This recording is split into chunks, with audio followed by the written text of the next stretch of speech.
Hello everyone, and welcome to another episode of Arma 3 Mod Spotlight. This is a mod called Zulu Zed.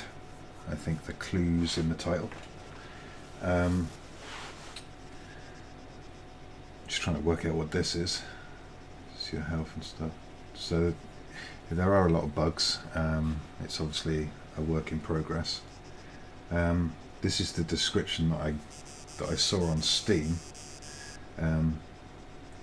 What it would be like to live after a zombie apocalypse. I mean, I knew, with the Z, I knew it was something to do with zombies, and I was curious because Daisy mod, sensational. Survivors, one of many genetically enhanced beings sent by humanity's last survivors to reclaim Earth. Modified genetics make you capable of surviving the most extreme blunt force traumas and more. That's got a question mark for some reason. So reading that bit, it kind of made me think, that's not really a sophisticated narrative. It sounds like a preteen boy came up with it, if you see what I mean. I don't want to put down the guy who created this, because I couldn't do it. What I'm saying is, I think if you're going to make a mod, and you've got the so I'm finding a Triton straight away. I've literally just spawned, and a police vest as well. I mean, there's no ammo in the rocket launcher, but anyway, getting back to what I was saying, I think if you're going to make a sophisticated mod, and actually, well, let me finish my point and then I'll go on to what I was going to say. I think if you're a coder, you need someone who can write a script. Someone who can write narrative script, you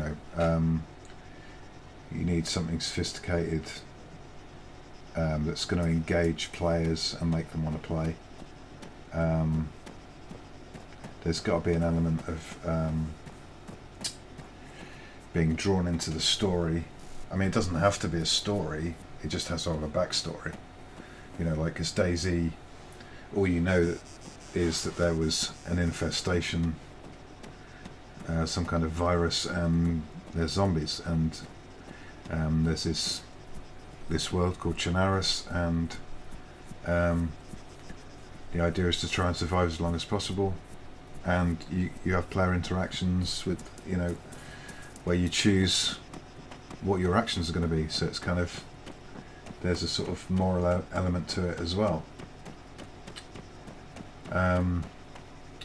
So I think you do need a bit of a team around you. I think when I'm not sure how the Daisy mod went, whether Dean Hall was working on his own to begin with. I'm guessing he probably was when he came up with the idea. Then he got other people involved, and see, this got me thinking, what is the purpose of a mod? What makes a good mod? And I think there's multiple purposes to a mod. One, it can enhance a game, like in, look, I can actually pick up a vehicle. For what purpose, I don't know. Anyway, for example, in Euro Truck Simulator 2, there's loads of mods for AI cars that are driving around, to make that a bit more in depth. So it's, there's more different types of vehicles and stuff. There's also skins for trucks, there's maps, things like that, and similar things for Arma mods and for GTA and things like that.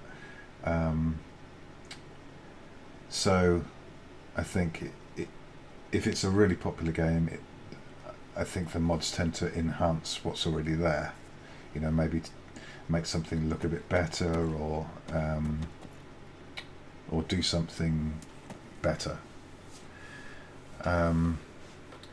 Whereas I think with Arma 2, it wasn't that hugely well known until Dean Hall wrote the code for wrote DayZ code, and then people bought it because they wanted to play DayZ. They didn't buy it. I mean, yeah, there was some. Of course, there was some Arma 2 and Arma 2 Operation Arrowhead players, but the majority, I think we can all agree, bought it because they wanted to play DayZ. So Bohemia, I think, were really smart there, as a lot of games manufacturers are for PC, where they make games moddable. So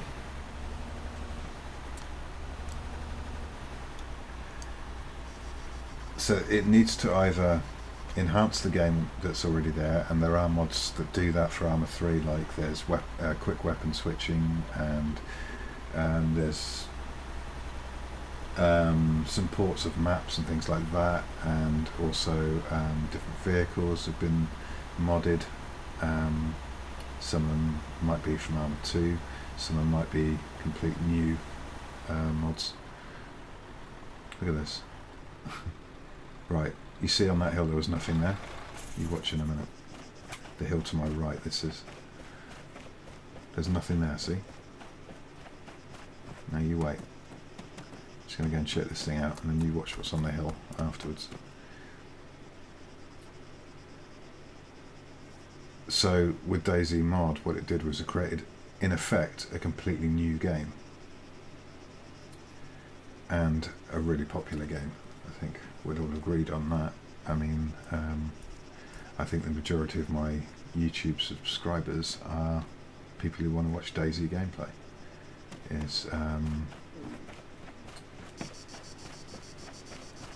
So yeah, either has to, like I said, it either has to enhance an existing game, or it has to create a new experience, but the experience has to be valid. Now what I mean by that is, I'm going to again use the DayZ mod as an example, because well, DayZ was obviously brilliant. I'm not talking about the standard, I'm talking about the mod. And this is why I think it was so good. I think there was risk versus reward. So you didn't just find gear everywhere. You had to think about where you were going, and then you had to think about whether it was worth the risk. Like, for example, if you wanted endgame gear, you had to go to the Northwest Airfield, you know, for the majority of the time. Yes, sometimes you could get lucky and find a DMR in a fire station, or an M24 or something like that, but it was quite rare. See, look at that. 3 Ifrits, 2 Ifrits and a Hunter, and a helicopter, and a tank. That's not risk versus reward. That's basically, you know, I've been on the server, yeah, I'd been on for about an hour at this stage, I suppose, maybe more. No more, the zombies have gone. Haven't met any more zombies. So, as I say, you had to think about whether you wanted to go to the Northwest Airfield, because whether you were going to actually survive it, especially if you're on your own, because you tended to get a lot of snipers around there, and people who just wanted to kill other people. And there was that whole player interaction thing, where you met people, and were they going to be friendly or were they going to be hostile. Usually it was if they had a gun. I think it got more hostile as it went on, actually, as it got more popular. I think it started off where it was people were a lot more friendly, and then I think people, I don't know if it was just because of YouTubers who were basically, oh, I'm going to go and kill everyone, and people thought that was really clever. I don't know, but it did change where people would just shoot on sight. Or maybe it was always like that, I don't know, because obviously well, not obviously, but I didn't come to DayZ in the beginning. I didn't even have a PC that could play games. I think I saw some videos on YouTube and I thought, now that looks like a really good game, I want to get that. And that's what I did. So if a mod's going to be popular, it's got to bring something new, and it's got to be a valid experience. I think the fact that this thing said about being genetically enhanced, well, that puts me off straight away, because I want to be an ordinary human being, because it brings me into the narrative of the game and makes me feel part of the game, part of the world, rather than some kind of super being. So this is what it says on the website, Zulu-Zed.com. What is Zulu Zed? A mod for Arma 3 about how it would be to live in a zombie apocalypse. Begin life in a persistent world as a civilian within a currently available safe haven town. Complete jobs to increase or decrease your rating with each town individually, gaining access to new roles and income to fight the infestation. So that kind of sounds to me like there's two influences going on there. There's DayZ, and then there's also the life mods. You know, you can go out and do jobs, earn money, and then you can you can build up a bank account and just buy things when you need them, which I quite like. I think that's actually better for me than the Epoch model, where you go and build a base, you've got safes that no one can get into. I think it'd be better to just earn the money, put the money in the bank, and not get, and try not to get killed before you manage to stash it away, and then you take some out when you want to buy a vehicle, or when you want to buy a weapon or whatever. Anyway, so this is mod features and roadmap. New towns constantly under the threat of attack by flooding zombies from any other town, which is currently completely overrun, infested. Now I like that. It's obviously none of this stuff's in here at the moment, because the zombies, they don't even attack, let alone flood to anywhere. Jobs and actions modify your rating. So this is basically, the description is actually what he wants it to be. It's not what it is. And now what's the guy's name?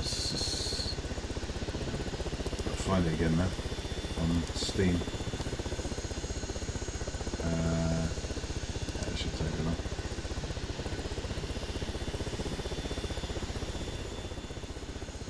Virindi.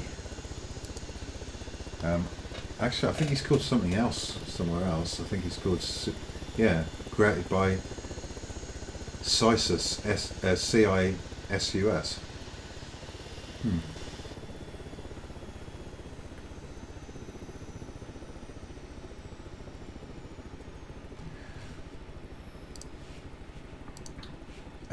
Then we got AI police can be purchased and put into place to roam the streets and cleared and established safe haven towns. They will protect shops, citizens, buildings and homes from spotted intrusions and or respond to active alarm systems. Nice idea. Wouldn't be that difficult to implement either, I wouldn't have thought. I've seen it in other mods, because all they have to do is make, because you got for blue, for and independent. Almost everything is persistent. Yeah, I'm not so sure about that one. This persistent loot thing, because basically stuff stays there forever until the server goes down, and that includes corpses, weapons. So like if I go into a town and I find a weapon in a house and I just leave it there, it's going to be still there, say 3 hours later if the server hasn't gone down. I prefer if stuff respawns, personally. Default map is Altis, but set up to hopefully be plug and play with any maps. That would be good, because Altis is a crap map, to be honest. See, they're just wandering about. They're not even looking at me or taking any notice of me. But I will go and test one out.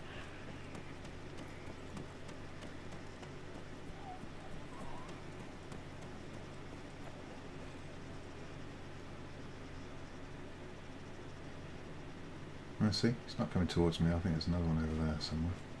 I don't know if I think the animals might be making noises as well. Look at the blood. I think the blood's a little bit ridiculous, but to be honest, on Arma 3 there isn't anything. You don't see blood spurt when you shoot someone like you do on Arma 2. See, look, ghillie suit. I could just take his ghillie suit. They only have clothing and those sort of items. They don't have any food or anything yet. Maybe they will in the future. See, these things as well, they just spawn in really odd places, like that ramp. I've seen wrecks that are inside buildings. Also in one building there was a generator sticking out of the wall. Vehicles spawning inside buildings, so obviously there needs to be a lot of work on parameters. And this basketball court, what's this doing here in the middle of nowhere? So it's spawning in not just vehicles and loot, but also buildings. Because I actually found a lighthouse, and I think, now I don't remember that being on the map. So what I did was I went over to it, and I actually had the ability to lift it up. I could move it to somewhere else. So yeah, that doesn't work for me. So I think on Born Home this would be good. Now let's test this guy out. Yeah, there you go, he did punch me. And I have gone down, my health's gone down a bit, I think. Yeah, I'm going, So I think I've covered just about everything I can think of. All of this and more in some of the most optimised codes you're likely to have ever seen. I think that's a little bit, I'd keep that bit to myself. The bit about you have ever seen anyway, and just say that, well optimized code, something like that. You don't want to, it sounds arrogant. I'm not going to read the rest of that because it's just about how great he is, or how he's done code for other things, and it was fixing bugs and optimizing code, and that's great. But to be honest, this is Arma 3 we're talking about, and it was still running at about 28 FPS while I was recording. It would have been faster if I wasn't recording. It might have been about 10. See, there's this random lamp, street light just sitting on the floor. So yeah, I think he needs to get some other people to work with him to, and I don't understand this. I actually found cans of drink and packets of cereal, and I couldn't actually I could pick them up, but I couldn't do anything with them. So, I could eat them, but you couldn't put them in your inventory. So you had to eat then and there. And most of the time it was really just carry anything in this. I've had the option to pick up flies as a fly was flying past, snakes, bees, lighthouse, as I said. It is kind of strange. But anyway, what I think I might do with this series is make it not just mods but also scenarios. So maybe a mod spotlight will be, sometimes it'll be scenarios as well, because there are some really great scenarios out there, and I'd like to bring them to people's attention more.